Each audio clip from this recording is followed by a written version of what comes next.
Hello everyone, स्वागत है मेरे चैनल टाइम्स कॉम्पिटिटिव क्लासेस में। दोस्तों, आज से हम लोगों ने शुरू किया है जीके का डोज, जो रोज रात 9 बजे आएगा, जो कि ये railway group D, SSC MTS या दिल्ली पुलिस हो, उस सभी के लिए आपकी तैयारी को थोड़ा अप लेवल पर ले जाने के लिए ये शुरू किया गया है। तो ये क्लास रोज अटेंड कीजिए, डेफिनेटली आपका जीके स्ट्रांग हो जाएगा। तो चलिए आज के सेशन को स्टार्ट करते हैं। और ये रहा पहला प्रश्न, देखिए क्या है। और हाँ दोस्तों, जो भी अभी तक चैनल सब्सक्राइब नहीं किए, चैनल को सब्सक्राइब करके बेल आइकन को प्रेस कर दीजिए।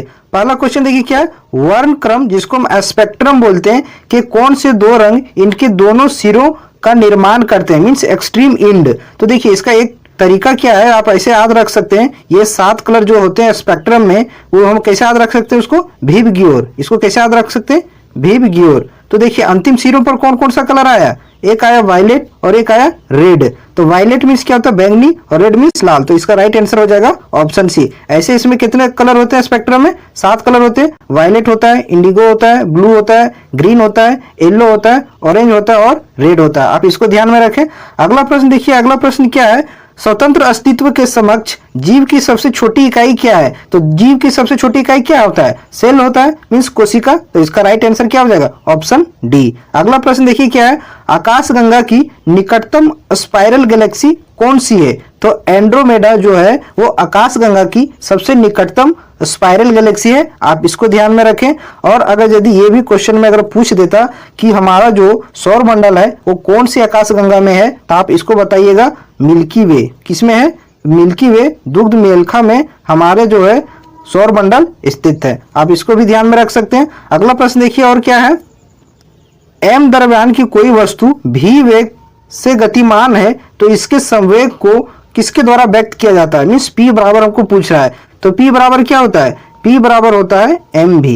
पी बराबर क्या होता है, एम भी होता है। तो इसका राइट आंसर क्या हो जाएगा, ऑप्शन ए, एम भी। आप इसको ध्यान में रखें। और यही अगर यदि काइनेटिक एनर्जी पूछ लेता, तो काइनेटिक एनर्जी बराबर क्या होता है, 1/2 mv², जिसको हाफ mv² भी बोलते हैं। तो इसका राइट आंसर ये हो जाता। लेकिन इसमें क्या पूछा था, p पूछा था, तो p बराबर होता है mv। अगला प्रश्न देखिए और क्या है। क्वेश्चन नंबर 5, घरेलू मक्खी का जीव वैज्ञानिक नाम क्या है। तो घरेलू जो मक्खी होते हैं उसका वैज्ञानिक नाम म्यूजिका डोमेस्टिका होता है। इसका राइट आंसर ऑप्शन बी हो जाएगा।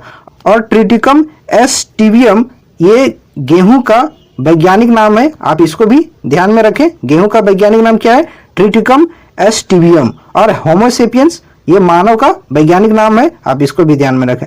अगला प्रश्न देखिए क्या है। भट्टियों जैसे अपेक्षाकृत उच्च तापमान मापने के लिए निम्नलिखित में से किस यंत्र का प्रयोग किया जाता है। तो हाई टेम्परेचर को मापने के लिए किसका हम लोग प्रयोग करते हैं, पायरोमीटर का प्रयोग करते हैं। इसका राइट आंसर ऑप्शन बी हो जाएगा। अमीटर का प्रयोग किसमें करते हैं, विद्युत धारा के मापने में अमीटर का प्रयोग करते हैं। अगला प्रश्न देखिए क्वेश्चन नंबर 7, 4 तत्व सूचीबद्ध किए गए हैं जिनमें से 3 किसी तरीके से समान है और एक असंगत है। तो असंगत का चयन कीजिए। तो असंगत इसमें कौन सा है, तो इसमें ऑप्शन है आर्गन है, हीलियम है, नियॉन है, सोडियम है। तो ये तीनों जो है, फर्स्ट 3 ऑप्शन, ये तीनों जो है वो एक निष्क्रिय गैस है। तो ये एक समान है और सोडियम निष्क्रिय गैस नहीं है। तो इसका राइट आंसर क्या हो जाएगा, सोडियम। अगला प्रश्न देखिए क्वेश्चन नंबर 8 क्या है। सी प्लेन सेवा का प्रचालन करने वाला पहला प्रायद्वीपीय कौन सा है। तो पहला प्रायद्वीपीय जो सी प्लेन सेवा शुरू की थी वो अंडमान निकोबार है। और वर्तमान में भी कहाँ शुरू किया गया है, गुजरात के केवड़िया में। आप इसको भी ध्यान में रखें, इस तरह का भी क्वेश्चन पूछा जा सकता है। अगला प्रश्न देखिए क्या है। भारत के संविधान के लागू होने के समय इसमें मूलतः कुल कितने अनुच्छेद थे। तो जिस समय भारत का संविधान लागू हुआ उस समय कुल कितने अनुच्छेद थे, तो 395 आर्टिकल टोटल थे। और लागू कब हुआ, आप इसको ध्यान में रखिए, 26 जनवरी 1950 को हमारा संविधान लागू हो गया। और संविधान बनकर कब तैयार हुआ था, 26 नवंबर 1949 को। इसलिए 26 नवंबर को हम लोग संविधान दिवस भी मनाते हैं। अगला प्रश्न देखिए क्वेश्चन नंबर 10 क्या है। निम्नलिखित में से कौन सा सार्वजनिक क्षेत्र उपक्रम एक महारत्न है। तो सार्वजनिक क्षेत्र का कौन सा एक उपक्रम इनमें से जो कि महारत्न कंपनी है। तो Bharat heavy electronics limited, BEL जो है वो भारत की एक महारत्न कंपनी है। बाकी बात हिंदुस्तान एरोनॉटिक्स लिमिटेड, बीएसएनएल, ये सब महारत्न कंपनी नहीं है। अगला प्रश्न देखिए, पाखल वन्य जीव अभ्यारण्य कहाँ स्थित है। तो हमको पता है कि पाखल वन्य जीव अभ्यारण्य कहाँ है, तेलंगाना में। तेलंगाना में है, लेकिन यहाँ दे दिया है तेलंगाना के डिस्ट्रिक्ट का नाम। तो तेलंगाना के कौन से डिस्ट्रिक्ट में है? वारंगल में। तो इसका राइट आंसर क्या हो जाएगा? वारंगल। अगला प्रश्न देखिए, भारत की प्रथम रेलवे यूनिवर्सिटी कहाँ स्थित है? तो भारत की पहली रेलवे यूनिवर्सिटी बड़ोदरा गुजरात में स्थित है। इसका राइट आंसर ऑप्शन बी हो जाएगा। अगला प्रश्न देखिए, क्वेश्चन नंबर 13 देखिए, राष्ट्रीय ग्रामीण स्वास्थ्य मिशन किस वर्ष शुरू किया गया था? तो राष्ट्रीय ग्रामीण स्वास्थ्य मिशन जो है वो 2005 में शुरू किया गया था। आप इसको ध्यान में रखें और आप इसको भी ध्यान में रखें कि भारत में आयुष्मान भारत कब शुरू हुई? तो आयुष्मान भारत स्कीम जो है आप इसको ध्यान में रखें, 23 सितंबर 2018 को रांची से झारखंड से स्टार्ट हुआ था आयुष्मान भारत। आप इसको ध्यान में रखें, जिसमें 5 लाख तक हेल्थ इंश्योरेंस कवर है। अगला प्रश्न देखिए, क्वेश्चन नंबर 14, अशोक के प्राचीनतम प्राप्त अभिलेख निम्न में से किस लिपि में लिखे गए हैं? तो अशोक के जो प्राचीनतम जो अभिलेख है वो किस भाषा में लिखा हुआ है? तो ब्राह्मी में लिखा हुआ है, ब्राह्मी लिपि में लिखा हुआ। आप इसको ध्यान में रखें।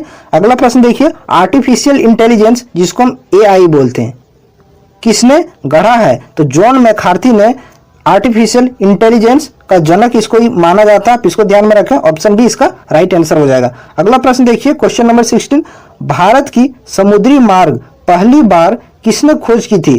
तो भारत में समुद्री मार्ग पहली बार पुर्तगालियों ने खोज की थी। इसको ध्यान में रखें। और भारत वास्को डी गामा कब आए थे? 1498 में वास्को डी गामा भारत आए थे। और कौन से तट पर आए थे? तो केरल के तट पर आए थे। और कौन से तट पर आए थे आप कमेंट करके जरूर बताएं। अगला प्रश्न देखिए, क्वेश्चन नंबर 17 क्या है?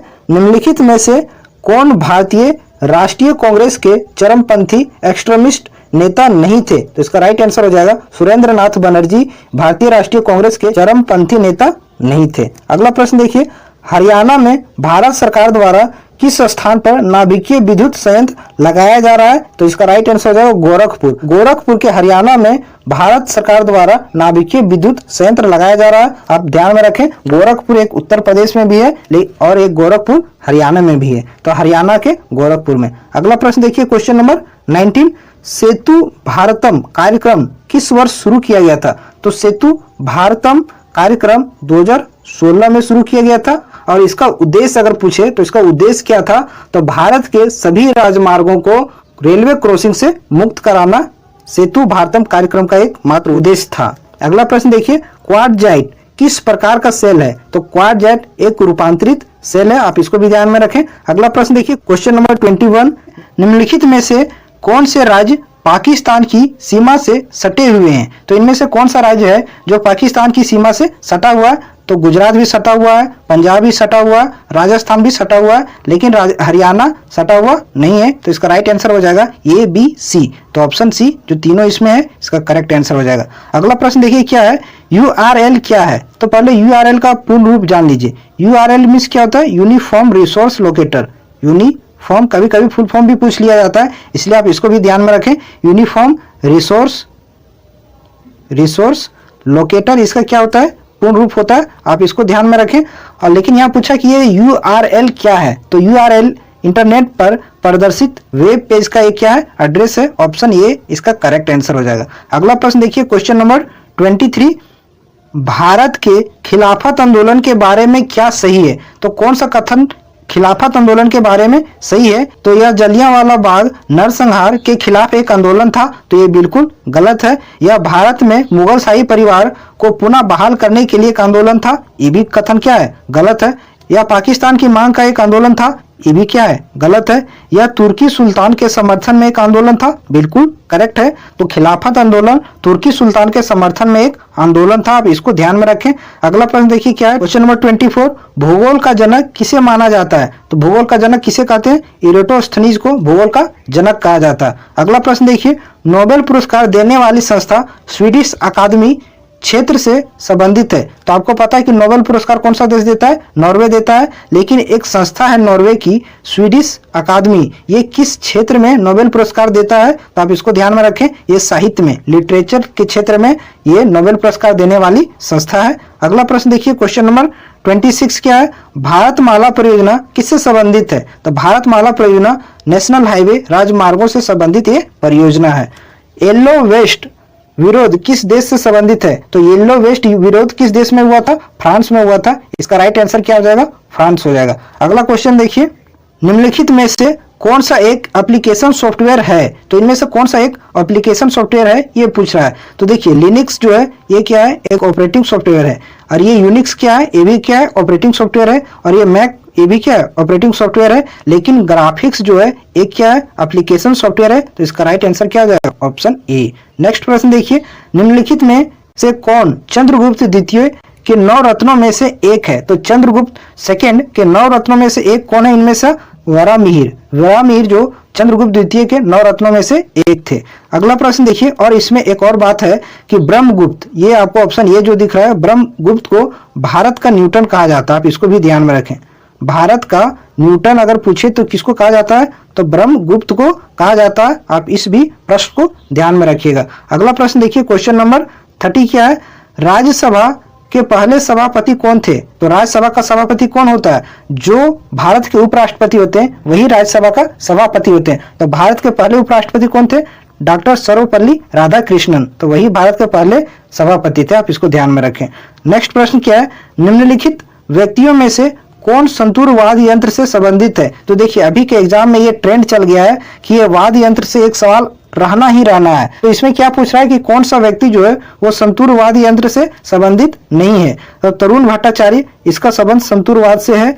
भजन सोपोरी, इसका भी संबंध संतूर वाद्य यंत्र से है। और पंडित शिव कुमार, इसका भी संबंध है। लेकिन उस्ताद अमजद अली खान का संबंध संतूर वाद्य यंत्र से नहीं है। ये संतूर वाद्य यंत्र नहीं बजाते हैं। अगला प्रश्न देखिए, अंतर सरकार संधि आधारित संगठन कौन सा है जिसका मुख्यालय भारत में स्थित है? तो भारत में एक ही इंटरनेशनल संस्था है जिसका नाम है ISA, इंटरनेशनल सोलर अलायंस। और इसका मुख्यालय कहाँ है? गुरुग्राम, हरियाणा में है। आप इसको भी ध्यान में रखें। अब इसकी स्थापना भारत और फ्रांस के द्वारा पहली बार किया गया था। अगला प्रश्न देखिए क्या है?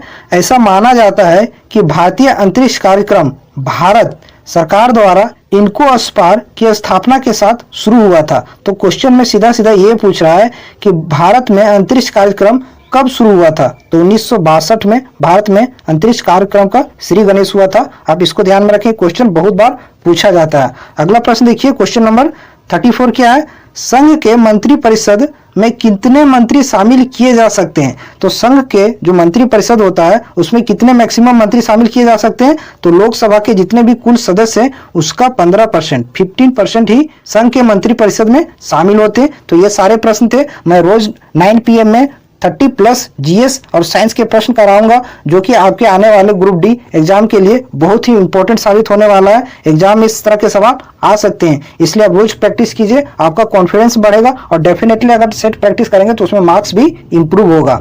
और हाँ दोस्तों, जो भी अभी तक चैनल सब्सक्राइब नहीं किए, चैनल को सब्सक्राइब करके बेल आइकन को प्रेस कर दीजिए। फिर मिलते हैं अगले वीडियो में। जय हिंद।